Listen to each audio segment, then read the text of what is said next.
Olá a todos. Vocês conhecem o famoso astrônomo italiano Galileu Galilei, que defendia a teoria heliocêntrica? Ele disse a famosa frase que Deus nos deu dois livros. Um é o livro da natureza, com todas as coisas criadas por Deus, e o outro é a Bíblia.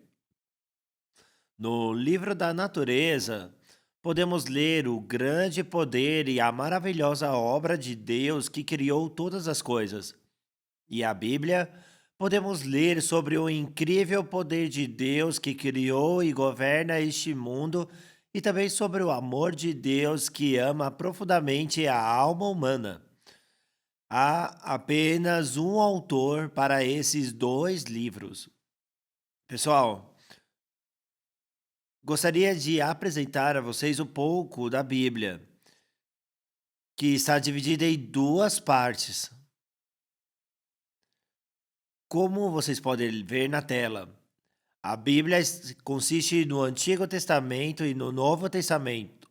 A palavra Antigo Testamento significa velha promessa, e a palavra Novo Testamento significa nova promessa. A Bíblia é um livro de promessas. Disse o Antigo Te- Disse que o Antigo Testamento, com 39 livros escritos, com cerca de 1500 a 400 anos antes da vida de Jesus. O Novo Testamento, com 27 livros da Bíblia, que foram escritos pelos discípulos de Jesus depois que Jesus nos salvou e morreu na cruz. O Novo Testamento foi escrito pouco antes de 100 anos depois da vinda de Jesus. Todos os livros da Bíblia do Antigo Testamento que começam como um livro de Todos os livros da Bíblia do Antigo Testamento que começam como livros são Gênesis, Êxodo, Levítico, Números, Deuteronômio, Reis e Malaquias. São todos do Antigo Testamento e têm um significado de registro, recebido uma revelação de Deus. Os profetas escreveram essas palavras. É por isso que existem muitos livros na Bíblia que começam como livro de, e há muitos livros da Bíblia que começam com epístola, de Romanos, 1º e 2º Coríntios, Efésios, Gálatas, Filipenses, Colossenses e Hebreus. E os livros que começam com epístola são do Novo Testamento. E qual é o motivo? Pessoal, quando você olha para os livros da Bíblia que começam com a epístola, a maioria dos versículos se iniciam assim: a todos os santos em Cristo Jesus. É uma carta. Existem muitas expressões como esta. A epístola é uma carta, ou seja, uma carta significa carta. É como uma carta de Deus para nós. Se você ler a Bíblia um pouco, nunca pode negar que Deus vive e se conhece. E se você conhece a Bíblia corretamente, você não tem escolha a não ser crer em Deus. Agora, há evidências históricas claras de que a Bíblia é um livro maravilhoso, escrito pela revelação de Deus e pelos servos inspirados por Deus. Como eu disse agora há pouco, o Antigo Testamento foi escrito mais de 1100 anos, de a 1500 anos antes de Cristo, a aproximadamente 400 antes de Cristo. E há muitas profecias na Bíblia. Existe profecia sobre muitas pessoas, profecias sobre cidades, profecias sobre nações, profecias sobre o futuro da humanidade. Existem várias profecias. E a profecia mais central são as profecias sobre Jesus Cristo. Jesus disse em João 5,39: examinai as escrituras, porque julgais ter nelas a vida eterna, e são elas mesmas que testificam de mim. Quando Jesus estava nessa terra em carne, não havia o Novo Testamento, porque o Novo Testamento foi escrito pelos discípulos de Jesus depois de Jesus crucificado crucificado e ressuscitado. Não havia Novo Testamento quando Jesus estava na terra. Então, o que Jesus disse é a Escritura, ele estava falando do Antigo Testamento. Que Jesus, em João 5,39, examinais as Escrituras, ou seja, no Antigo Testamento, porque julgais ter nelas a vida eterna. E são elas mesmas que testificam de mim. Em outras palavras, é o Antigo Testamento que testifica de Jesus Cristo. Pessoal, o Antigo Testamento está cheio de profecias escritas antecipadamente sobre Jesus que virá antes de vir. As profecias de Deus são claras e específicas, sem expressões vagas. Além disso, trata de fatos muito especiais, como o nascimento virginal de Jesus ou a ressurreição de Jesus, que geralmente são difíceis de prever. A profecia não é nada como previsões científicas baseadas na regularidade dos fenômenos naturais. Há um estudioso da Bíblia chamado Barton Payne, que publicou o livro chamado Enciclopédia de Profecia Bíblica de Barton Payne. Encontrou todas as profecias da Bíblia e investigou quantas profecias existem na Bíblia. De acordo com Barton Payne, existem 1817 profecias registradas na Bíblia, 1239 no Antigo Testamento e 578 no Novo Testamento. No entanto, e isso corresponde a cerca de 27% de toda a Bíblia. E as profecias da Bíblia foram cumpridas com precisão na história humana, sem erros ou erros. Se olharmos para o fato de que as profecias da Bíblia foram cumpridas com precisão, podemos saber que a palavra que sai da boca de Deus com certeza será cumprida por Deus. Vendo Deus cumprindo as palavras da profecia, não temos escolha a não ser acreditar na onipotência de Deus, na fidelidade de Deus e no grande poder de Deus. Embora existam tantas profecias na Bíblia, as profecias podem ser divididas em 4 grandes categorias com base no seu conteúdo. Primeiro, a profecia sobre a vida de Jesus, profecia sobre o futuro da nação de Israel, profecia sobre vários sinais que aparecerão no fim do mundo e as profecias sobre o futuro de qualquer nação ou indivíduo. Ele pode ser dividido nessas 4 categorias e as profecias sobre Jesus são centrais na Bíblia.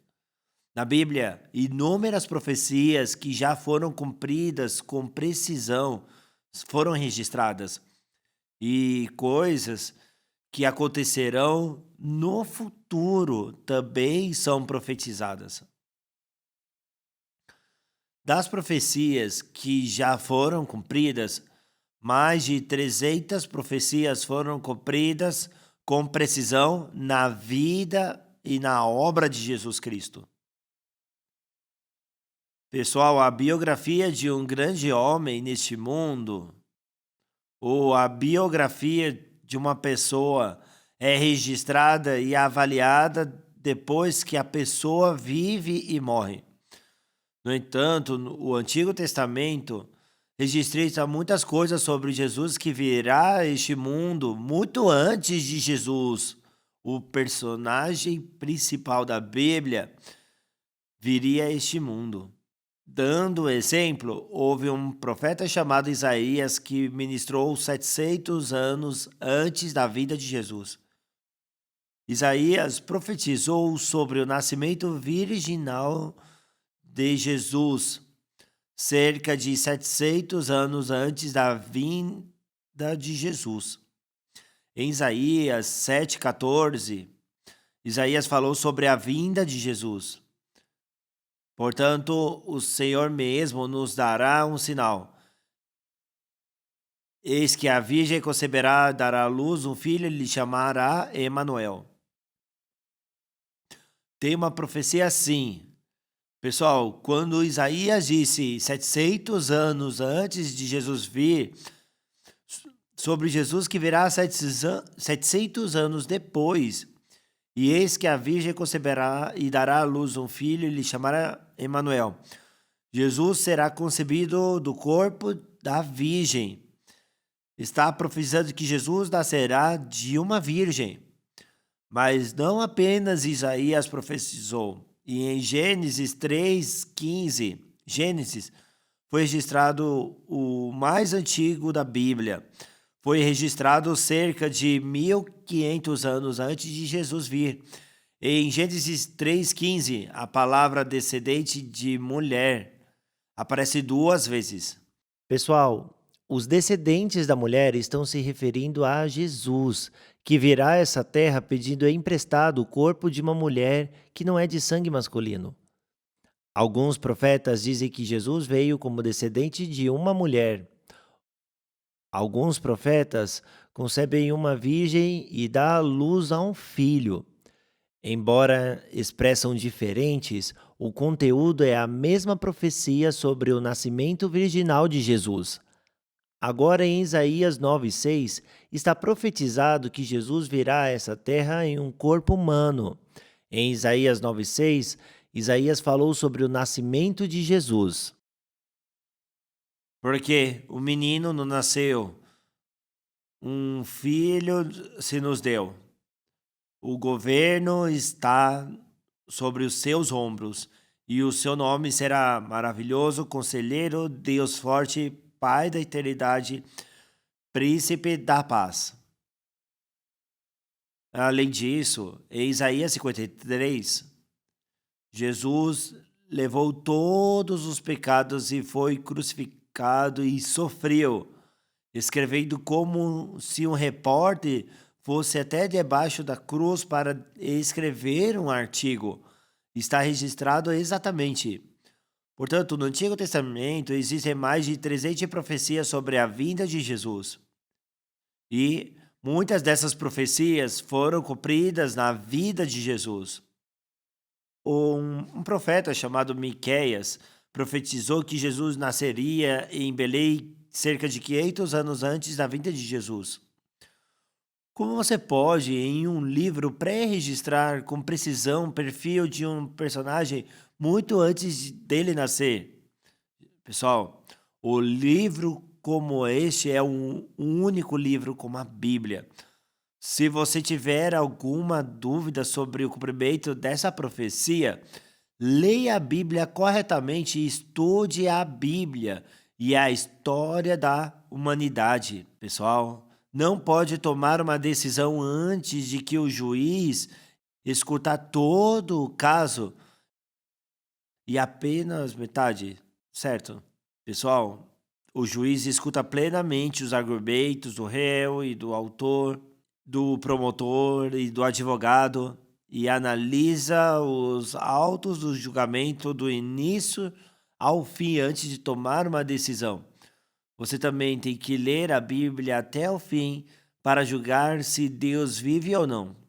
Se você verificar as profecias da Bíblia, a prova é que essas profecias são cumpridas. As profecias científicas na Bíblia, a alta certeza científica e as obras do poder de Deus na vida dos cristãos. Analisando todas essas coisas, você não pode deixar de acreditar em Deus e não posso evitar de crer na Bíblia. Além disso, há profecia sobre Jesus na Bíblia, mas a profecia sobre o futuro da nação de Israel estão registradas com precisão. Se compararmos a história da nação de Israel com a Bíblia, há os fatos que os israelitas enfrentarão no futuro, as dificuldades que enfrentarão e os acontecimentos que estabelecerão na terra onde seus ancestrais vieram em 2000 anos já foram profetizados com precisão na Bíblia. Pessoal, na década de 30, quando a Grã-Bretanha estava em seu apogeu do Império Britânico, O mundo onde o sol nunca se põe, a rainha Vitória governou a Inglaterra. Havia um primeiro-ministro chamado de Israel. Ele era judeu, mas um dia a rainha Vitória perguntou ao primeiro-ministro de Israel: Senhor primeiro-ministro de Israel, vocês, judeus, acreditam em Deus? E me diga uma prova exclusiva de que Deus existe. O primeiro-ministro de Israel disse: Sua Majestade, você conhece exatamente a Bíblia e a história dos judeus. Não tem escolha a não ser acreditar que Deus existe. Ele disse essa famosa frase: Se você conhece exatamente a Bíblia, a história dos judeus, não tem uma escolha a não ser acreditar que Deus existe. Ele disse essa famosa frase. As profecias sobre Jesus, profecias sobre a nação de Israel. Não posso falar sobre todas as profecias em termos de tempo, porque leva muito tempo. Mas em Lucas 21, Mateus 24, se você ler, estão escritos sobre como a maldição virá para os judeus que rejeitaram o Messias e crucificaram a Jesus. A maldição profetizada para cair sobre os judeus que crucificaram Jesus foi cumprida na história da judaica real. Assim, os judeus pregaram Jesus na cruz e o mataram, e eles foram completamente destruídos pelos romanos em 70 depois de Cristo. Os judeus que viviam na Palestina foram espalhados por todo o mundo e foram perseguidos e ignorados por onde quer que forem. No século XIV, a peste negra começou a se espalhar e muitos judeus foram mortos porque os judeus foram mal interpretados de que estavam espalhando a peste negra. Na Segunda Guerra Mundial, Hitler matou 6 milhões de judeus. Pessoal, os estudiosos da Bíblia estão dizendo que essas coisas não aconteceram por acaso, mas são uma terrível maldição sobre o mal que crucificou o Messias. Jesus sabia que morreria na cruz e deixou claro que os judeus seriam destruídos por Roma. E Jerusalém foi completamente destruída pelos romanos. Pouco mais de 40 anos depois da morte de Jesus, nessa Bíblia há também profecias sobre certos sinais que ocorrerão nos últimos dias deste mundo. Este mundo não é um mundo eterno, mas tem o começo e o fim. A Bíblia predisse há 2000 anos que as pessoas serão monitorados e controlados por doenças e perigo de armas nucleares, advento da inteligência artificial e dos computadores. Em Daniel 2, Daniel foi levado cativo pelo Império Babilônico e após receber a revelação de Deus, Babilônia não é a nação mais poderosa do mundo, mas Babilônia foi destruída. Após a Babilônia, o Império passa a Pérsia e do atual Irã. Após a ascensão do Irã, a queda do Império Persa segue com a ascensão do Império Grego, Grécia. O primeiro rei grego foi o famoso Alexandre o Grande. Há uma profecia da Bíblia de que Alexandre construiu uma cidade, império, e ele morreu repentinamente ainda jovem. E quando ele morreu, o reino construído por ele não seria herdado pelo filho dele, mas seria dividido em 4 reinos após a morte de Alexandre. O país que ele construiu agora é dividido em 4 partes. Depois disso, o Império Romano surgiu e sucedeu o Império Romano, um país que nunca cairá. A Bíblia fala da vinda do reino de Jesus Cristo, a história da humanidade. Prova esse fato conforme está escrito em Daniel capítulo 2. Pessoal, as profecias da Bíblia foram cumpridas. Sobre isso, o que significa? Deus é aquele que vê, prediz e fala acontecimentos futuros tão precisamente quanto fatos presentes. E quando vemos que as palavras de Deus falou por meio de profetas foram cumpridas conforme Ele é aquele que segura as rédeas da humanidade e conduz a essa história. Vemos claramente que é Deus. Gente, nunca estive no céu ou no inferno. Mas por que acreditamos?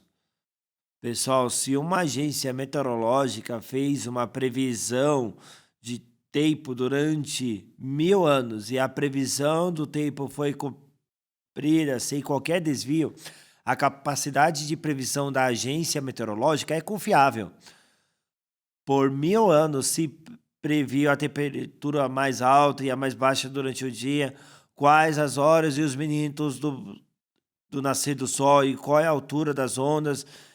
Não há engano e a previsão do tempo está correta, então o poder da agência e a previsão do tempo está correta, então o poder de previsão da agência meteorológica é confiável.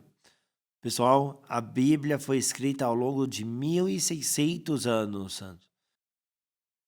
E uma vez que todas as palavras escritas da Bíblia, especialmente todas as profecias que Deus falou por meio dos profetas, foram cumpridas exatamente como foram escritas, sem nenhum erro na história da humanidade. Deus que revelou esta Bíblia é aquele que viu o futuro tão distante, tão precisamente quanto o presente. O conheceu de antemão e revelou. E se a pessoa que conhece o futuro diz que se houver pecado, qualquer um irá para o inferno, e todo aquele que nascer de novo depois de lavar os seus pecados em seu coração terá vida eterna e irá para o céu, não terá escolha a não ser acreditar que a palavra de Deus tornará realidade. Pessoal, tem um livro na Bíblia chamado Lamentações, quando vemos no capítulo 2, versículo 17, disse que fez o Senhor o que tentou, cumpriu a ameaça que pronunciou desde os dias da antiguidade. Em Isaías 46, 10, que desde o princípio anunciou o que há de acontecer e desde a antiguidade as coisas que ainda não sucederam. Que digo, o meu conselho permanecerá de pé, farei toda a minha vontade. Disse assim, e o que eu disse eu também cumprirei. Se você olhar para as coisas que Deus fez ao ler a Bíblia, a palavra de Deus, então Deus realmente fez tudo no mundo. Deus está no controle dessa história. Deus é o Alfa e Ômega. E Deus previu o futuro distante e até mesmo o mundo além da morte e nos disse: ao não aceitarmos a palavra e não receber o perdão dos pecados, iremos para o inferno eterno. Se não lavarmos os pecados, iremos para o inferno. Ao abandonar nossos pensamentos e aceitarmos a palavra de Deus e recebermos o perdão dos pecados, receberemos a vida eterna e entraremos ao céu. Pessoal, se vocês abrirem o coração para aceitar a palavra, Deus certamente dará graça. Não posso te contar tudo sobre as profecias da Bíblia. Para contar uma história de profecia, pode demorar alguns dias para completá-la. Hoje eu vou falar sobre a parte que Deus criou o homem e também sobre o nosso corpo e alma. Deus criou muitas coisas no mundo e o centro dessa criação é o homem. A flor da criação é o homem. E Deus fez o nosso corpo humano do pó. E Deus soprou vida nesse corpo. E essa vida é a nossa alma. Portanto, o homem agora tem uma alma invisível neste corpo. Então, o ser humano é feito de corpo e alma. Pessoal, as pessoas não se interessam muito pela alma. Mas há muitas pessoas que têm mais interesse pelo corpo e vivem uma vida centradas na carne. Mas se vocês pensarem um pouco, o espírito é mais importante do que o corpo. Na Coreia, existe um local denominado de Instituto de Ciências Básicas, denominado IBS. Quando entrei no site pela primeira vez, o Instituto de Pesquisa para Ciências Básicas explica assim: o único intuito de pesquisa dedicado de ciência básica na Coreia, estabelecido para contribuir para a felicidade da humanidade e o desenvolvimento da sociedade por meio de pesquisas científicas básicas de classe mundial. Com essa explicação, tinha um artigo no site no ano de 2017, o destino das células que têm que morrer para viver. Houve um artigo como este quanto ao conteúdo das células nascem, envelhecem e morrem, tanto quanto são seres vivos. As células nascidas da divisão da célula-mãe se dividem novamente para produzir novas células. Novas células chegam ao fim da sua vida útil e ocupam o lugar das células mortas.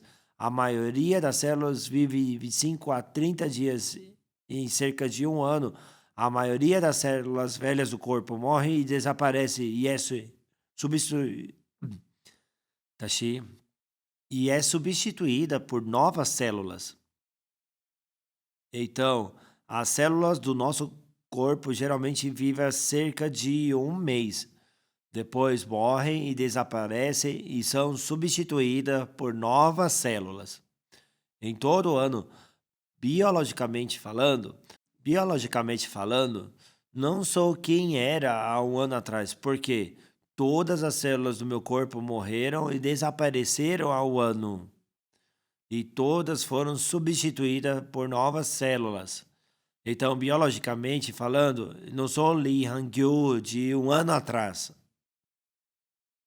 No entanto, todos os materiais que compõem o meu corpo desapareceram e todos os materiais que compunham o meu corpo há um ano foram substituídos por novos. Mas as pessoas ainda dizem que eu sou o pastor Hang-gyu Lee, porque nosso corpo está mudando e algumas das células que compõem o nosso corpo morreram e desaparecem todos os dias. E há uma mudança de geração de 3,8 milhões de células por segundo. Embora não citamos nada, 3,8 milhões de células por segundo, uma média de 330 bilhões de células por dia são permitidas e substituídas por células e, apesar disso, as pessoas ainda me chamam de pastor Hang-gyu Lee. Pessoal, as células que compõem o meu corpo, as células que estavam no meu corpo há um ano, todas se foram e todas foram substituídas por novas células. Apesar disso, todos me chamam de pastor Hang-gyu Lee.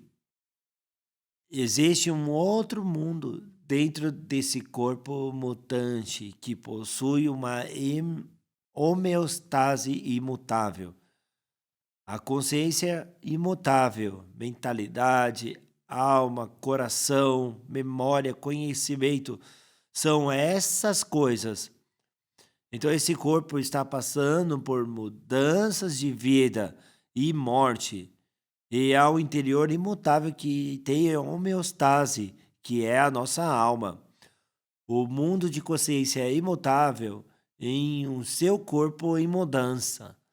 O mundo da alma, agora esse é o mundo espiritual, pessoal. O corpo muda e apodrece, mas nossas almas nunca perecem, porque vem de Deus eterno.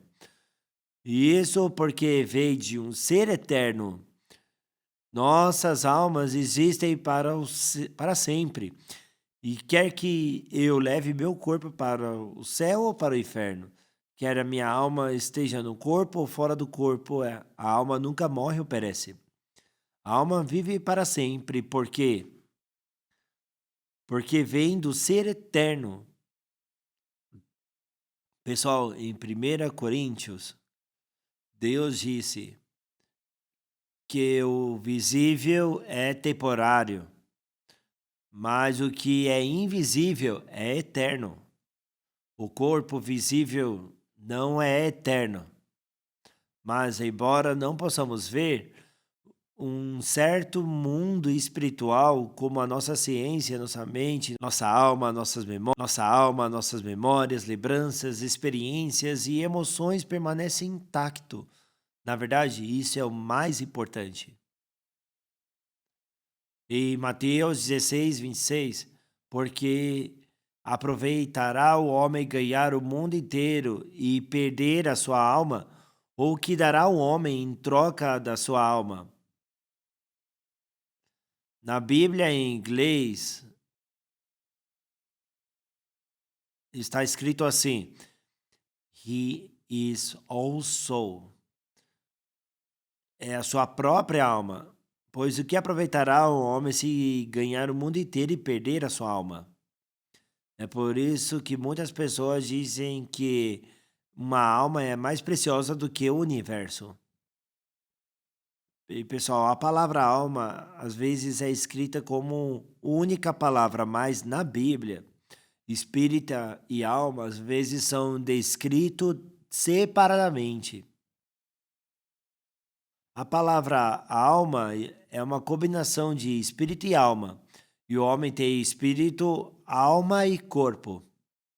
Dizemos que o humano é a criatura suprema. A palavra criatura suprema significa que é a cabeça de espírito, ou seja, principal entre os seres espirituais. Um chefe com poderes misteriosos. Está explicado no dicionário. Pessoal, quando alguém morre, utilizamos o termo para oferecer para o espírito falecido, não é? Sabemos que está o nosso espírito diante do espírito daquela pessoa. Pessoal, se você for a Busan, há um cemitério da ONU e uma torre memorial. Cenotáfio. Uma torre conforta as almas dos mortos. Pessoal, se você for para Yangjedong, Seul, tem uma torre memorial para confortar as vítimas do acidente do shopping de 98, Cenotáfio. A torre memorial. Culto de finados oferecidos para confortar a alma dos mortos. É chamado de serviço memorial para a consolação das almas. Uma torre construída para confortar as almas dos mortos é chamada de torre memorial. O uso da palavra espíritos defuntos significa que as pessoas sabiam desde os velhos tempos de que existe o mundo espiritual e que existe o mundo da alma.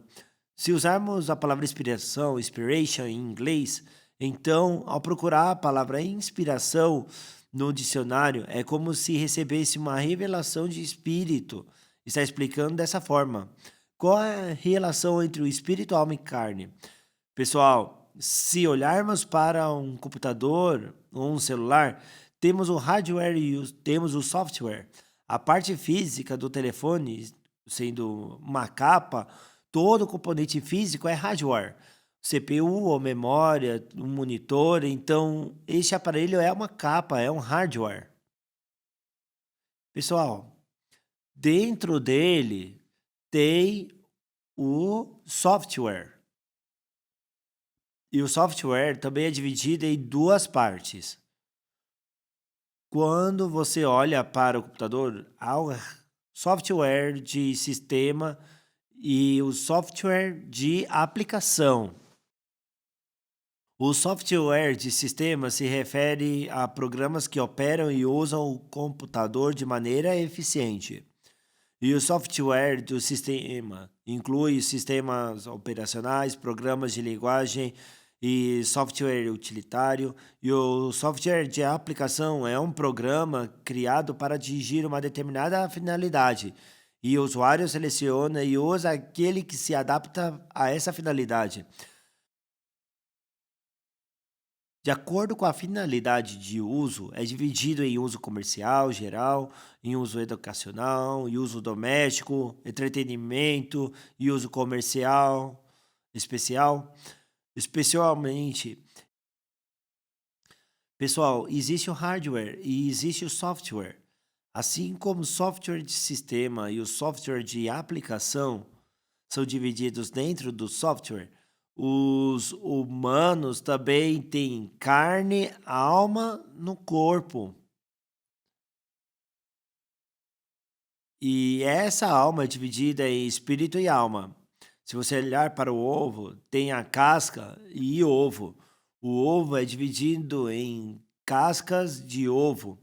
Se você olhar atentamente para o ovo, você verá a clara e a gema. E o ovo é dividido em duas partes. Assim como a pele, a clara e a gema são divididas em três partes do ser humano, é corpo, alma e espírito. É formado por essas subdivisões e o espírito é um órgão que pode se comunicar com Deus e responder a Deus. Pessoal, os animais não têm espírito. Porque os animais não têm espírito, nenhum desejo espiritual surge. Em outras palavras, os animais não são religiosos, porque não há espírito e não há desejo espiritual e não há atividade espiritual. Pessoal, vocês já viram um animal orando, orando para o céu, uma árvore, ou oferecendo sacrifício, ou algo, Deus? Existem muitos animais na Terra. Eles nunca realizaram atividades religiosas. Algum animal orando, implorando a Deus, oferecendo sacrifício, não existe tal animal. Por quê? Porque não há espírito. O animal não tem desejo espiritual. Porém, porque as pessoas têm espírito, sejam para países desenvolvidos ou subdesenvolvidos, pessoas antigas ou modernas, todas buscam Deus e têm religião. Quando eu pesquisei na internet, mais de 85% das pessoas do planeta são religiosas. Não importa no que acreditam, as pessoas procuram e creem em Deus. Se você vai para a América do Sul, a maioria é católica. Se você for para o Oriente Médio, a maioria deles são muçulmanos. Independentemente da religião, eles têm uma crença. Todas as religiões têm algo em comum. E tem três coisas que em comum em todas as religiões: o corpo não é tudo. E existe uma alma invisível no corpo. A religião acredita na existência de almas. Em segundo lugar, o que todas as religiões têm em comum é que a morte não é o fim, mas existe uma vida após a morte, além da morte. Existe uma vida após a morte. Existe uma vida após a morte. Existe um outro mundo. Assim, quando uma pessoa morre, é assim que se expressa voltou. Quer dizer, voltar para o lugar de onde veio. Lugar de onde veio e um lugar para onde ir. Para saber para onde a vida está indo, você precisa saber de onde você veio. Por quê? Porque eu estou indo de onde vim. Porque eu estou indo para onde eu vim. Nossos corpos voltam ao pó porque viemos dele. Porque nossas almas vêm do Deus eterno. Quando a alma deixa o corpo, ela retorna ao Senhor. Quando nossas almas vão diante de Deus, o julgamento está nos aguardando. Em Hebreus 9:17 está escrito: pois um testamento só é confirmado no caso de mortos, visto de maneira nenhuma tem força de lei enquanto vive o testador. Todos acreditam que mortos uma vez porque vemos. Todo mundo morre uma vez. Por quê? Porque pela experiência já viu muitas pessoas morrerem, mas é ordenado que o homem morra uma vez. O problema é depois disso. Depois disso vem o juízo. A Bíblia nos diz que as almas dos pecadores que têm pecado e seus corações terão que ser purificadas de seus pecados no fogo do inferno, e que aqueles que nascerem novamente como justos ganharão a vida eterna e irão para o céu. O terceiro ponto em comum das religiões é que quando morremos não é o fim, mas deve haver o julgamento por nossos pecados. Pessoal, uma das questões mais sérias hoje em dia é que as pessoas são tão ignorantes e indiferentes sobre a alma e o mundo espiritual e não tem nenhum senso da palavra. No entanto, se vocês encontrar um líder nascido de novo e ouvir sinceramente a palavra de Deus, sua alma será revivida e seus sentidos espirituais serão revividos. Pessoal, se fomos picados por uma agulha, deve doer. Se encostarmos num fogo, deve estar quente. Da mesma forma, quando pecamos, nosso coração fica sofrido e com medo. E devemos ter um coração que anseia pela graça e misericórdia de Deus.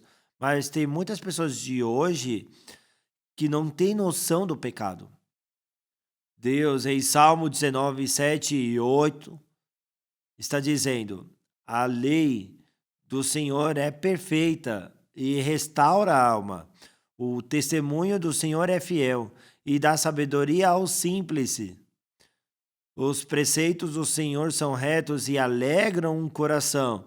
O mandamento do Senhor é puro e ilumina os olhos. Ao ouvir a palavra de Deus, restaura a alma. O testemunho do Senhor é fiel e dá sabedoria aos simples, e preceitos do Senhor são retos e alegram o coração. O mandamento do Senhor é puro e ilumina os olhos. O seu corpo é visível, mas nossa alma é invisível.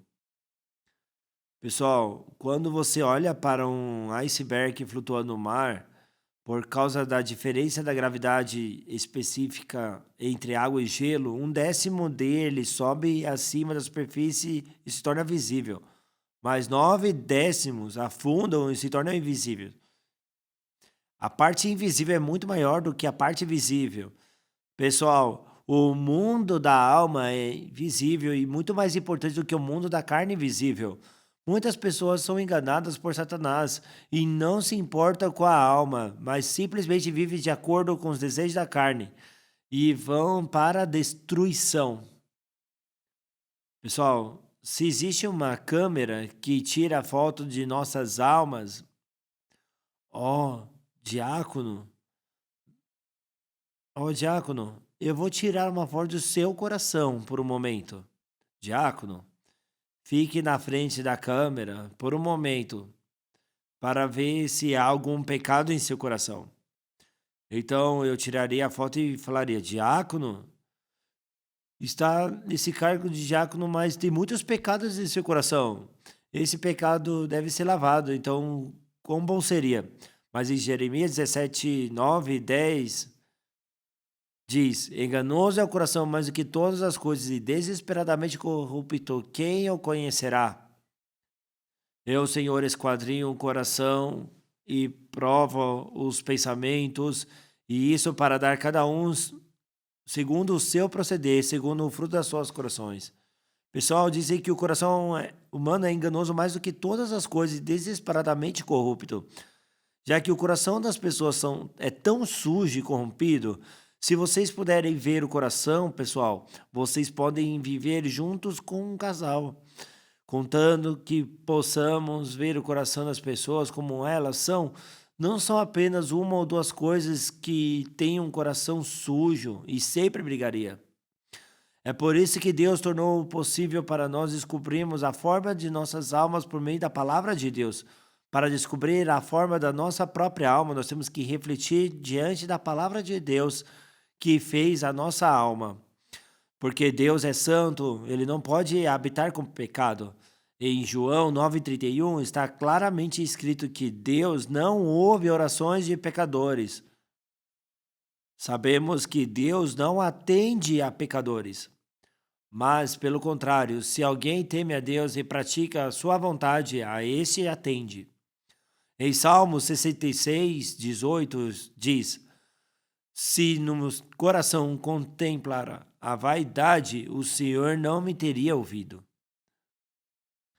Em Isaías 59, 1, eis que a mão do Senhor não está encolhida para que não possa salvar, nem surdo o seu ouvido para não poder ouvir.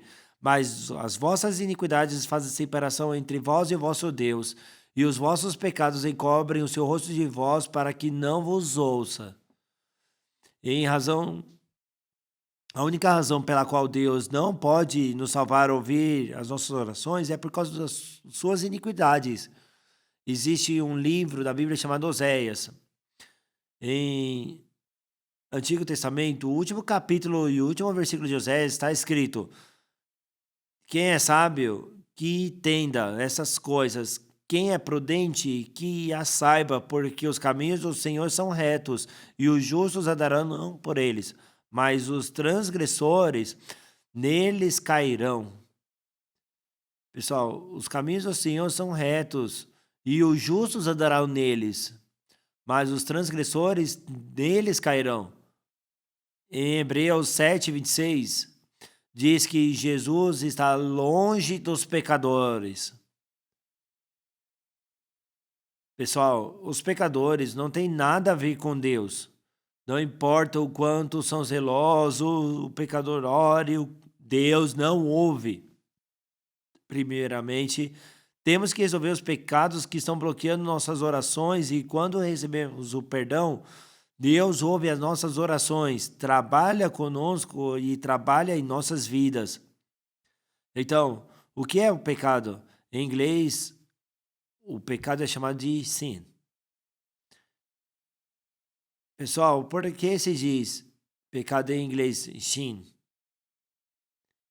Há muito tempo, tinha pessoas que tiravam arco e flecha. Eles dispararam os seus arcos e havia um homem parado ao lado do alvo segurando uma bandeira. Quando o arco é atingido, a mão se levanta. Mas quando o arco é atingido, não levantava. Mas quando o arco desviava do alvo, a bandeira era levantada. A inscrição da bandeira diz sim. Então, o que é o pecado? Significa que está fora do alvo. Errou o alvo. Pessoal, é claro que os pecados que a Bíblia fala são assassinato, mentira, o roubo e coisas assim. No entanto, o pecado fundamental que Deus vê é que os humanos se desviam da palavra de Deus e vivem de acordo com seus próprios pensamentos, que são diferentes da palavra. Um desvio do propósito para o qual Deus criou o homem. A Bíblia chama isso de pecado. Portanto, a etimologia do pecado é fora do alvo, desviou-se. Tem esses significados. Em Gênesis 3, Deus criou Adão e Eva. E Deus falou com Adão e deu essa ordem: de toda árvore do jardim comerás livremente, mas da árvore do conhecimento do bem e do mal não comerás, porque no dia em que dela comeres, certamente morrerás. Então, Deus disse a Adão: de toda árvore do jardim comerás livremente, mas da árvore do conhecimento do bem e do mal não comerás, porque no dia em que dela comeres, certamente morrerás. Porque Deus disse aos humanos para não comerem da árvore do conhecimento do bem e do mal. A verdadeira sabedoria de conhecer o bem e o mal pertence apenas a Deus. Somente eu sei o que é bom e o que é mal. Se eu disser o que é bom, você acredita que é bom. Se eu disser que é mal, então tem que pensar que é mal. Então vocês têm que me ouvir, me perguntar e acreditar no que eu digo. Porque a verdadeira sabedoria de conhecer o bem e o mal só está em mim. Deus, se é bom, acredita no que é bom. Se é mal, saiba que é mal. Em Jeremias 29:23 está escrito: eu sei e sou testemunha disso, diz o Senhor. Significa que eu sei exatamente. Se digo que isso é bom ou isso é mal, como sei precisamente, todos aceitam como é. Acredite. Não coma da árvore do conhecimento do bem e do mal. Isso não é para não deixar as minhas palavras e não siga a outro conceito do bem e do mal, que é diferente do bem. Não tenha conceitos diferentes dos conhecimentos do bem e do mal do que eu tenho. Em outras palavras, não confie em seus pensamentos e julgamento mais do que eu. Não coloque os seus pensamentos de julgamento acima das minhas palavras. Não confie em você mais do que confie em mim. Não fique na posição de mestres. Meu filho está missionando no Haiti. Trouxemos nossos netos conosco há uns anos atrás. Levei as crianças para a casa da minha sogra. Minha sogra mora em Yangpyeong. E agora, meu filho e família da minha esposa se encontraram e cumprimentaram, e depois, ao longo de um tempo, como passou a vida no Haiti, como era a vida no Haiti, também conversando e comendo frutas enquanto bebiam chá. Quando minha nora saiu por um tempo, minha primeira neta e a segunda e a terceira são netos.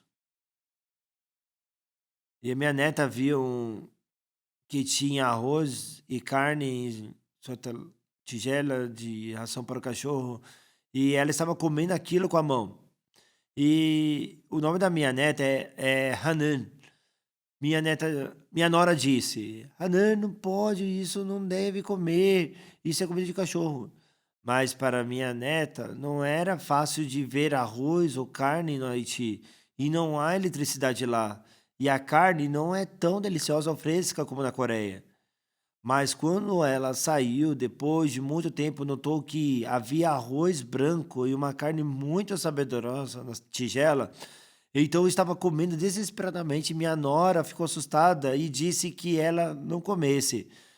Então os conceitos que a mãe tem e os filhos têm são muito diferentes. Não poderia comer do jeito nenhum aos olhos da mãe, mas para a neta, por que não me deixa comer? É arroz branco, é uma carne deliciosa. Pessoal, Deus disse para não comer da árvore do conhecimento do bem e do mal. É para não ter um conceito diferente do meu. Seu julgamento é diferente do que eu disse. Não confie nos seus pensamentos, não seja o dono. É um pecado exaltar o seu julgamento acima das minhas palavras, e isso é arrogância, isso é insensatez. O pecado que Deus fala não é assassinato, adultério, roubo, etc. O pecado fundamental é deixar da palavra de Deus e confiar no julgamento que é diferente da palavra de Deus. E isso se chama pecado. Nossos ancestrais, Adão e Eva, ouviram a voz de Satanás e foram enganados por Satanás a comer o fruto proibido, o fruto do conhecimento do bem e do mal, que Deus havia dito a eles para não comerem. E Deus disse que no dia que dela comerdes, certamente morrerás. Quando Adão e Eva comeram do fruto, a morte veio para Adão e Eva. Em Romanos 5,12, portanto, assim como por um só homem entrou o pecado no mundo e pelo pecado a morte, assim também a morte passou a todos os homens, porque todos pecaram. Em Romanos 6,23 está escrito, porque o salário do pecado é a morte. Pessoal, existem dois tipos de morte na Bíblia.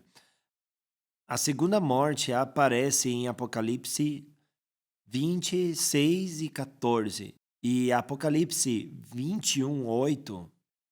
Se você olhar para a segunda morte, deve haver a primeira morte, certo? A primeira morte é a partida da alma do corpo. Morte, como costumamos falar.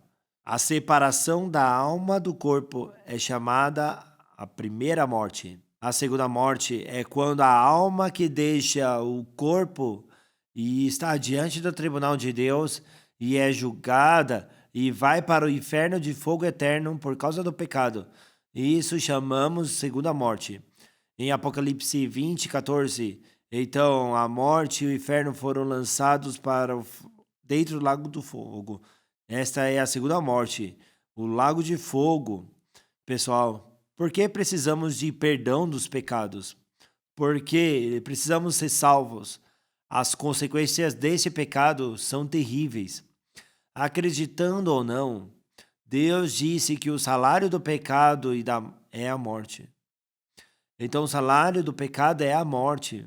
Mas na Bíblia em inglês, for the wages of sin is death. Há uma palavra singular para sin. A morte não vem por causa de muitos pecados, mas o mesmo se cometemos um pecado, iremos para o inferno eterno por causa deste pecado. Há uma palavra singular para sim, pecado. Alguns estudiosos da Bíblia têm um significado muito importante de que o pecado é expresso no singular. A morte não vem por causa de muitos pecados, mas sim pelo cometermos um pecado, iremos para o inferno eterno por causa desse pecado. Quando Jesus morreu na cruz, 2 ladrões foram crucificados com Jesus. Jesus orou aos ladrões na cruz. Jesus não pediu nada, mas orou por uma coisa: Pai, perdoa-lhes. O problema mais importante que Jesus deve resolver antes de morrer, sem pedir nada, mas para esses ladrões que estarão diante do tribunal de Deus, que estarão diante da morte em um tempo, somente pediu uma coisa: Pai, perdoa-lhes. Pessoal, obter o perdão dos pecados é a coisa mais importante. Felizmente, a Bíblia registra que um ladrão viu Jesus olhando por sua alma, mudou o seu coração, se arrependeu e recebeu a promessa de Jesus e foi ao paraíso naquele dia. Quando vemos Provérbios 14:9, os loucos zombam do pecado, mas entre os retos há boa vontade. Pessoal, que tipo de pessoa Deus diz de insensatas? Uma pessoa que leva o pecado a sério. Uma pessoa que leva o pecado como insignificante. Pessoal, se você pegar câncer, se não curar, morre, não é? O pecado entrou no nosso coração. Se não lavarmos esse pecado, seremos destruídos. Hoje em dia, muitas pessoas têm medo do pecado e sofrem por ele. E há muitas pessoas que não estão interessadas em como purificar os pecados e receber o perdão dos pecados. Se realmente confessar os seus pecados e ouvir a palavra com o coração para receber a graça de Deus, eu creio que Deus trabalhará e abençoará para que a graça da salvação venha até você.